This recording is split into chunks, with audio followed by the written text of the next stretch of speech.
Hindi pa lubusang nakakahinto ang taxi, ay binuksan na ni Ami ang pinto niyon para makababa. Binigyan niya ng buong 200 ang driver at hindi na niya kinuha pa ang sukli. Nang makita siya ng guard na palapit, ay agad na binuksan nito ang gate na rehas. "Good morning po, ma'am." Bati nito sa kanya. Tango lamang ang isinagot niya dahil talagang nagmamadali siya. May dahilan kung bakit ganoon siya. Lumaki siya sa pagmamahal at secure na environment. Kaya naman matatag ang kalooban niya at hindi basta-basta nababahala sa kung sino at kung anong bagay. Mabibilang lamang sa daliri niya mga pagkakataon na nakakaramdam siya ng kakaibang pagkabalisa. Una ay nung araw na mawala ang kanyang ina. Nasa eskwelahan siya noon at umaga pa lang ay hindi na siya mapakali at nakakaramdam ng kakaibang kaba. Sa kalagitnaan ng klase ay sinundo siya ng ama. Pumanaw na pala ang kanyang ina na noon ay ilang linggo nang nakakonfine sa ospital dahil sa sakit na breast cancer. At ang pangalawa ay noong gabi na ma-engage si John sa ex-girlfriend nito. Maski noong nagkaka-girlfriend si John ay hindi siya nakakaramdam ng ganon.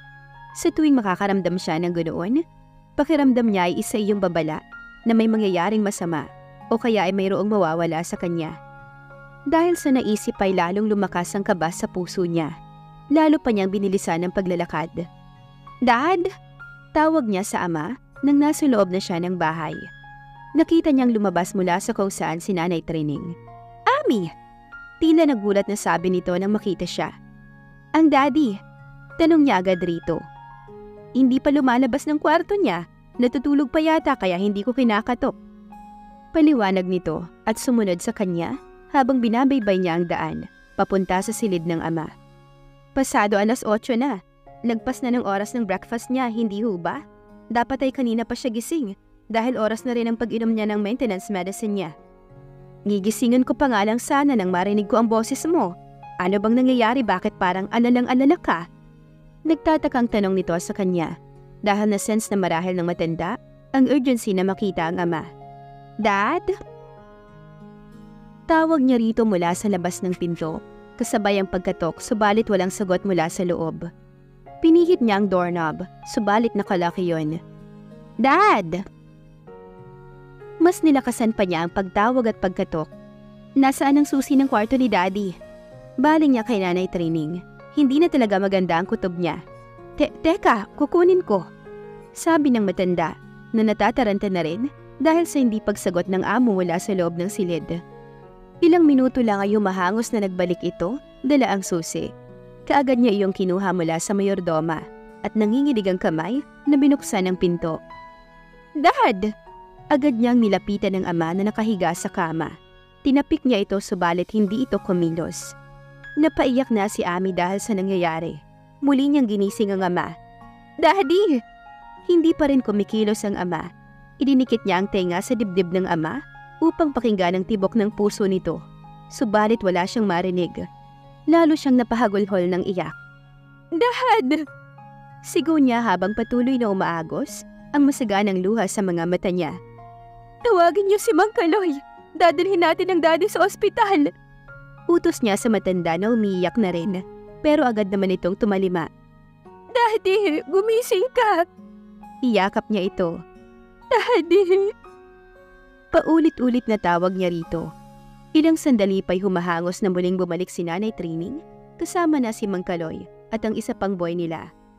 Pinagtulungan ng mga ito na buhatin ng kanyang ama papunta sa sasakyan. Nang may iayos ng mga ito ang kanyang ama, ay agad na pinaandar ni Mang Kaloy ang sasakyan papuntang ospital. Habang nasa biyahe ay tinawagan niya ang doktor ng kanyang ama na si Dr. Suarez.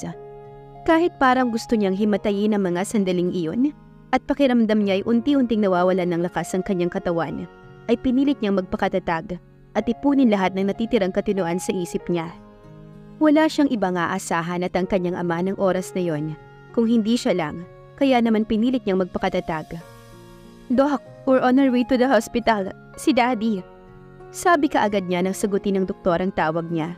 Patuloy pa rin ang agos ng luha niya dahil sa matinding takot at pag-aalalang nararamdaman. "Why? What happened?" Tanong ng doktor sa kabilang linya. "He's not waking up." Lalong naging masagana ang pag-agos ng luha sa mga mata ni Ami. "How's his pulse? Can you check?" I can't feel anything. I tried to listen to his heartbeat, but I can't hear anything.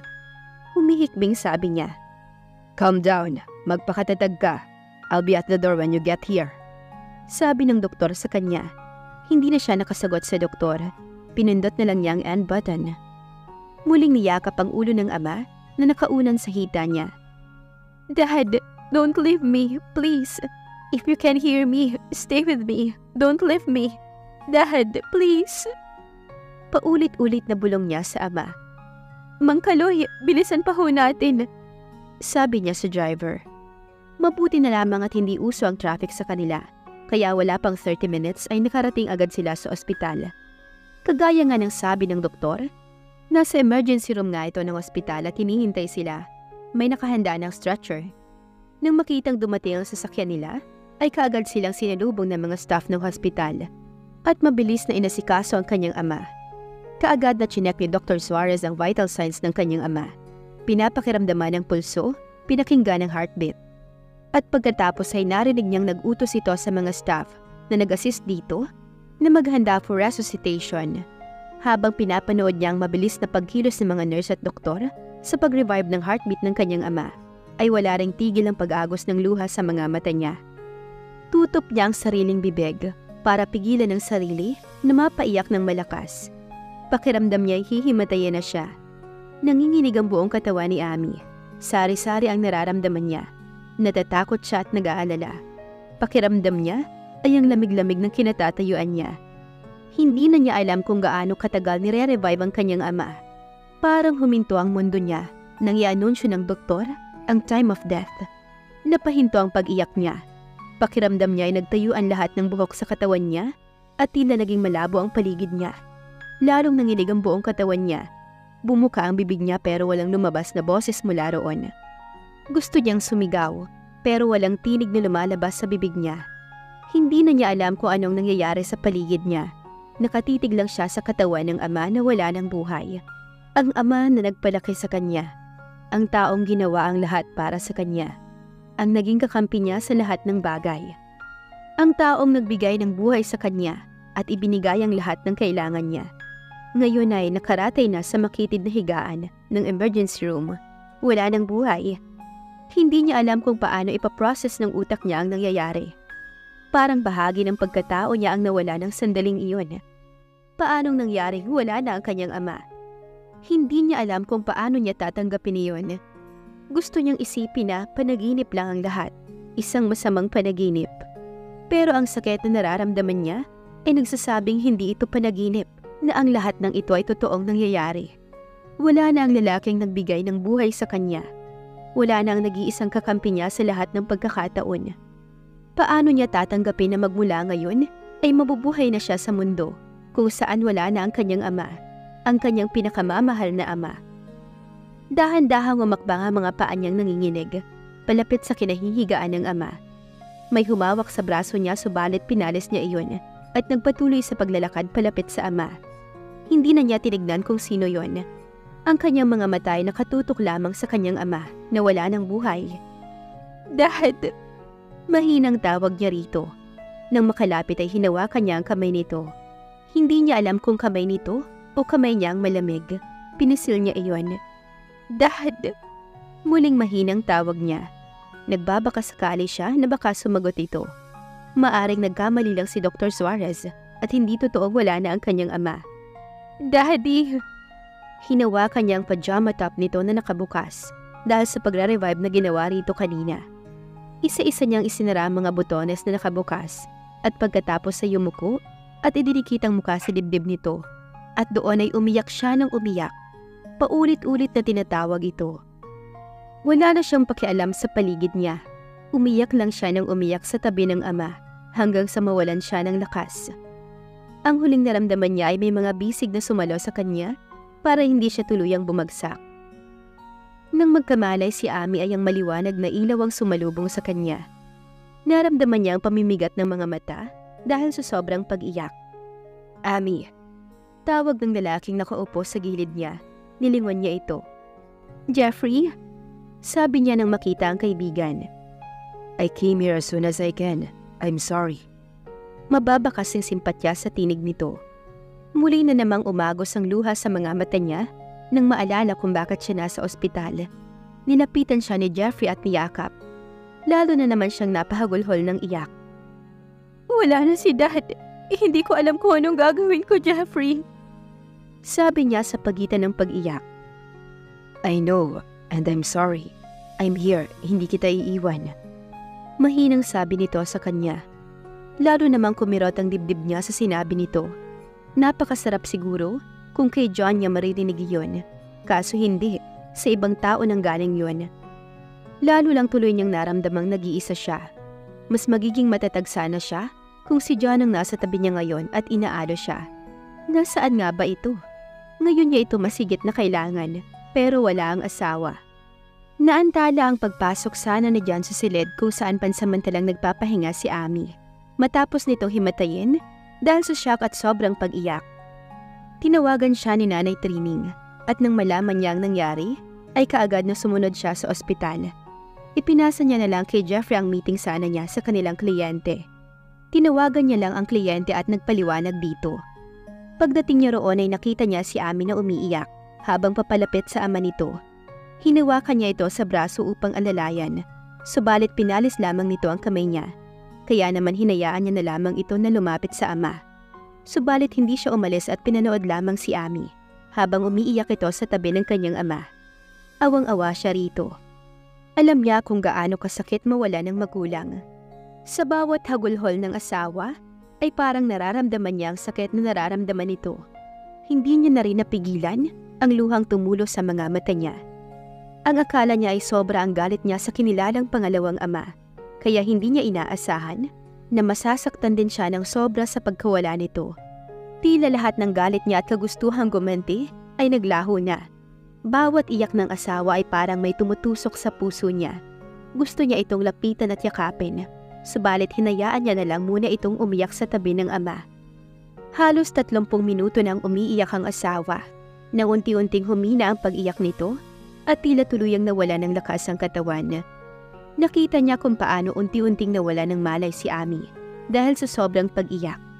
Mabilis na nilapitan niya ito at maagap na sinalo bago pa ito tuluyang bumagsak sa sahig. Amy! Tinapik-tapik niya ang pisngi nito pero hindi ito natinag. Nurse! Sigaw ni John. Kaagad namang lumapit ang nurse sa kanila at tinulungan siyang maihiga si Amy sa isa sa mga stretcher. Tawagin mo si Dr. Suarez. Utos niya sa nurse nang maayos na ang higa ng asawa. Ilang sandali lang ay humahangos na rin si Dr. Suarez palapit sa kanila. What happened? Kaagad na tanong nito, habang halinhinang iniilawan ng maliit na flashlight ang mga mata ni Amy. I think she fainted, sabi niya. Pero nasulok ko siya kaagad kaya hindi naman siya bumagsak sa sahig. Pinakinggan nito ang heartbeat at breathing ni Amy at pagkatapos ay chinek naman ang pulso nito. She's fine, sabi ng doktor sa kanya, matapos i-check ang vital signs ni Amy. She just fell asleep dahil sa exhaustion. I suggest na hayaan lang muna natin siyang magpahinga. I can request na i-transfer muna siya sa private room para makapagpahinga siya ng maayos. Mabuti nga ako siguro. Thank you, Doc. Mabilis nga na i-transfer si Amy sa isang kwarto. Nang masiguro niyang nakasettle na ito, ay ang mga labi naman ng ninong Danilo niyang inasikaso niya. Nilakad niya ang mga kailangang papers para mailipat ito sa funeral home. Pinusunod na niya si Nanay Trining sa ospital para samahan si Amy habang inaasikaso niya ang mga labi ni Ninong Danilo. Ilang beses din siyang nagpabalik-balik sa ospital at sa funeral home. Hapon na makabalik siya at papasok na sana siya sa kwarto ng asawa nang marinig niyang may kausap ito. Pagsilip niya ay nakita niyang nakayakap ito kay Jeffrey habang umiiyak. Hindi niya alam kung bakit pero parang sumikip ang puso niya. Naramdaman niya na gusto niyang tumakbo palapit sa asawa at palitan ng lalaking nakayakap rito para sa balikat niya ito iiyak. Tila ang galit at inis na nararamdaman niya para rito ay napalitan na ng awa at simpatya para sa asawa. Ang babae na laging nakikitang matatag sa kabila ng pambabaliwala niya, ngayon ay tila mahina. Gusto niya itong aluin at sabihing magiging maayos din ang lahat, na nandirito lang siya at hindi niya ito pababayaan. Pero tila huli na ang lahat, may iba nang gumawa nun. John, kanina ka pa ba riyan? Bakit hindi ka pumasok? Sabi ni Nanay Trining sa kanya. Nang maabutan siya nitong nakatayo sa pinto, tila papasok din ito sa loob. May dala itong paper bag. Wala siyang nagawa kundi tuluyan na ngang pumasok sa loob ng silid. Kumalas naman si Jeffrey mula sa pagkakayakap sa kanyang asawa at tumayo nang makitang dumating siya. "Kumain ka na muna, kaninang umaga pa ang huling kain mo." Inilabas niya isa-isa mga pagkaing dala. "Nasaan na si Daddy?" Sa halip ay tanong ng asawa sa kanya. "Inasikaso ko na ang lahat ng mga kailangan para mailipat na siya sa funeral home. Bukas ng umaga o mamayang gabi siya ita-transfer. Hinihintay ko lang ang tawag ng mga taga-funeral home." Paliwanag ni John. Muli na namang humagulhol ng iyak ang asawa. Nilapitan ito ni Nanay Trining at inimas sa likod. "Shh!" Alo ni Nanay Trining kay Ami. "Baka himatayin ka na naman. Buti na lang nandun si John kanina at nasalo ka." Napatigil sa pag-iyak si Ami at nagtatakang tingin ang ibinigay nito sa kanya. "Tinawagan ako ni Nanay Trining nang papunta na kayo ng ospital, kaya nakasunod agad ako dito. Nasa likod mo ko kanina nung nangyari ang lahat ng yon." Paliwanag ni John. Bahagyang nagliwanag ang mukha ni Ami na para bang naliwanagan ito sa kung anong bagay. Marahil ay hindi nito inaasahan na naroroon siya kanina. "Nanggaling ako sa funeral home.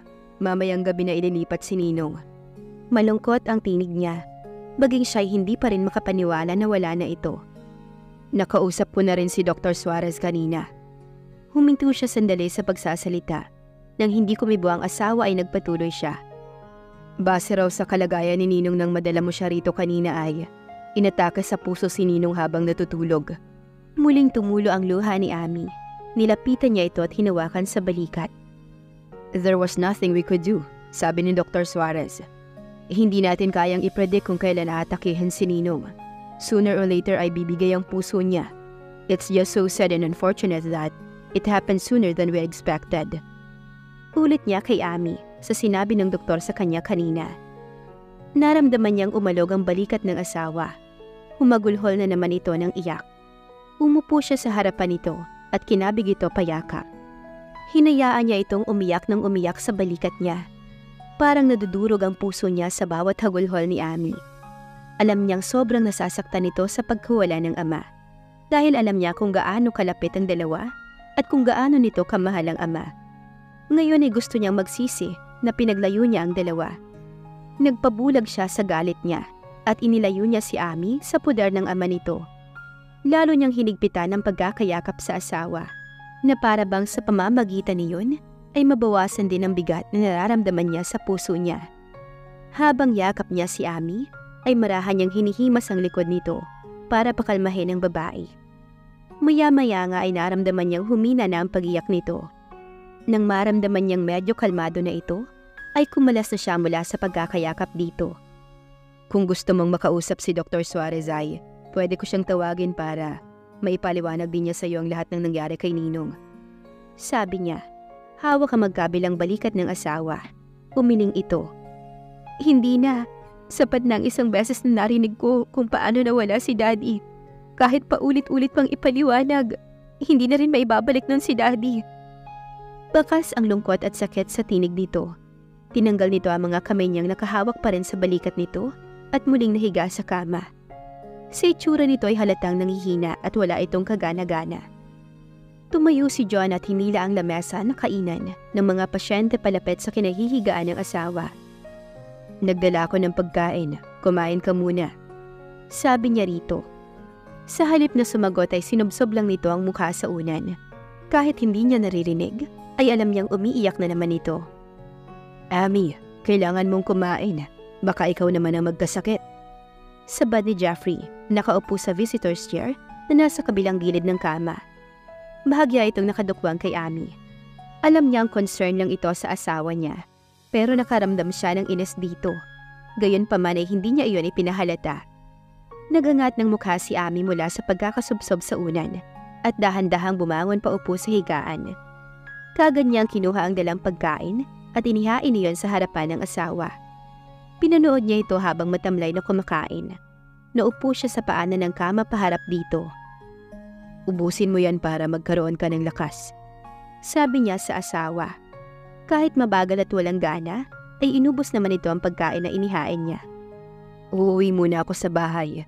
Kukuha ko ng damit mo para makapagpalit ka," sabi niya kay Ami. "Ikinuha ko na siya ng damit." Maagap na sagot naman ni Nanay Gloria. Iniabot nito kay Ami ang paper bag na nakita niyang bitbit nito kanina. "Sa bahay ko ito kinuha. Isa ito sa mga naiwan na damit ni Ami." "Mabuti ho kung ganoon." Inilabas nito isa-isa ang laman ng paper bag. T-shirt na puti at itim na pantalon ang laman ng paper bag. May kasama ring flat na sapatos na kulay krema. "Magbihis ka na para komportable ka," baling ni John kay Ami. Dahil hindi naman talaga pasyente si Ami, ay hindi na ito pinagsuot ng hospital gown ng nurse na nag-assist sa kanya kanina nang inilipat niya ito sa private room. Ang bestidang pumasok pa rin sa opisina ang suot ng babae. Tumalima naman ito at walang ganang naglakad papunta sa banyo. Bit-bit ang paper bag para magbihis. Makalipas ang ilang minuto ay lumabas na ito ng banyo. Suot ang damit na kanina ay nasa loob ng paper bag. "Ami, uuwi muna ako," paalam ni Jeffrey rito. "Pupunta ako mamaya sa funeral home." Tumango lamang si Ami. Maging sa pagsasalita ay tila nawala nito ng lakas. "I'll see you later, pare," baling ni Jeffrey sa kanya. Isang tipid na tangulang din ang sagot nito. Pati kay Nanay Gloria ay nagpaalam ito. Hinatid naman ito ni Nanay Gloria hanggang sa pintuan. "Magpahinga ka na lang muna ulit. Gigisingin na lang kita mamaya kapag oras na para umalis tayo," sabi ni John kay Ami na nakaupo sa gilid ng kama. Humiga nga ito sa kama subalit hindi nagsalita. "John, anak, uuwi na rin muna ako Tawagan mo na lang ako kapag may kailangan kayo," paalam ni Nanay Gloria sa kanya. "Sige po, Nay, mag-iingat po kayo." "Magpahinga ka na rin. Kaninang umaga ka pa abala. Siguradong mamaya magpupuyat kayo," paalala nito sa kanya.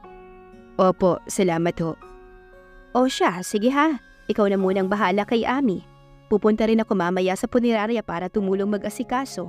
Siguradong maraming magpupunta mamaya para makiramay." "Sigurado ho yun," sagot ni John. "Paano ho kayo uuwi? Hindi ko pa naman ho kayo may hahatid dahil hindi ko maiiwan si Ami dito." "Nako, huwag mo na akong intindihin. Nariyan sa baba si Kaloy." Tukoy nito sa driver. "Mabuti ho kung ganon. Ingat ho ulit kayo." Tumangulang ito at pagkatapos ay tuluyan ang lumabas ng silid. Paglingon niya kay Ami ay nakapikit na ito at tila nakatulog na. Pinagmasdan niya ito.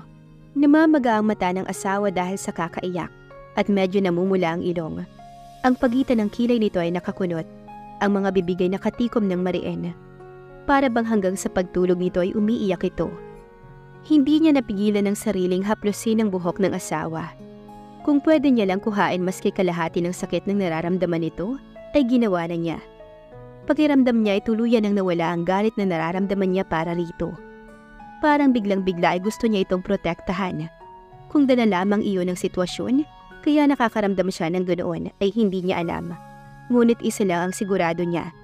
Kailangan ni Ami ang karamay at wala siyang balak na pabayaan ng asawa. Tila nagbalik siya sa panahon na bagong dating siya sa bahay ng mga ito, kung saan kawawala lamang ng ina ng babae. Gusto niya itong protektahan at iparamdam dito na hindi ito nag-iisa.